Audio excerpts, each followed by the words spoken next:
എപ്പോഴെങ്കിലും ചിന്തിച്ചിട്ടുണ്ടോ എന്തുകൊണ്ടാണ് ഒരു പോസിറ്റീവ് റിവ്യൂവിന് ഒരു ബ്രാൻഡിൽ ഉണ്ടാക്കാൻ കഴിയുന്നതിനേക്കാൾ കൂടുതൽ ഇമ്പാക്ട് ഒരു നെഗറ്റീവ് റിവ്യൂസിനോ അല്ലെങ്കിൽ ഒരു കോൺട്രവേഴ്സിക്കോ ക്രിയേറ്റ് ചെയ്യാൻ സാധിക്കുന്നതെന്ന്? ഒരു ബ്രാൻഡിനെതിരെ നെഗറ്റീവ് ആയിട്ടുള്ള കമന്റ്സും ട്രോൾസും മീംസും ഒക്കെ വരുമ്പോൾ ചിലവരൊക്കെ ഇതിനെ നെഗറ്റീവ് ആയിട്ട് തന്നെ എടുക്കാം. ബട്ട് ചില മാർക്കറ്റേഴ്സ് ഉണ്ട്, ഈ ഒരു ഓപ്പർച്യൂണിറ്റീനെ അവരുടെ ബിസിനസിന്റെ ഫേവർ ആയിട്ടുള്ള ഒരു സിറ്റുവേഷനിലേക്ക് മാറ്റിയെടുക്കും. ഇതാണ് നെഗറ്റീവ് മാർക്കറ്റിംഗിന്റെ പവർ. ഇപ്പോൾ ചില ബ്രാൻഡ്സ് ഒക്കെ ഇതുപോലുള്ള സിറ്റുവേഷൻസ് മനഃപൂർവ്വം ക്രിയേറ്റ് ചെയ്യാറുണ്ട്.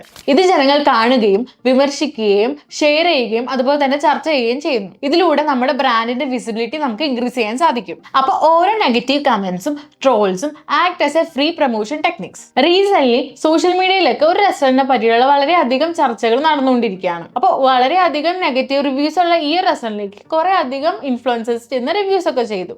ഇതിലൂടെ അവരുടെ ബ്രാൻഡ് നെയിം കുറച്ചുകൂടി ആൾക്കാരിലേക്ക് എത്തുകയാണ് ചെയ്തത്.